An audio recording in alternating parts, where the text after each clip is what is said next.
Magandang hapon sa inyo mga tol. May nakita akong isang bato dito mga tol sa tabi ng sapa mga tol. Ito lang rin ang bato na malaki dito mga tol. Parang isang bula mga tol. Bilog, bilog na bilog siya mga tol. Ayan mga tol oh. Lalapitan natin ang video mga tol. Ayan mga tol oh. Nabibilang kaya ito sa isang mga treasure sign mga tol.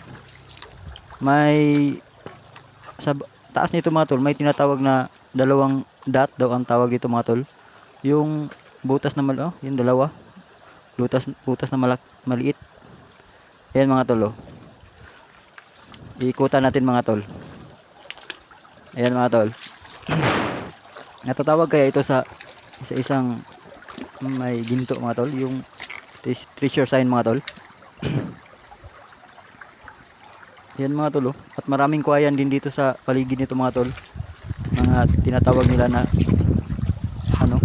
yung sinauna pa daw itong mga kawayan ito mga tol. Ayan mga tol oh.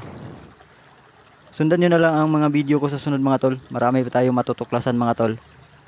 Na isang nabibilang sa isang mga treasure sign mga tol.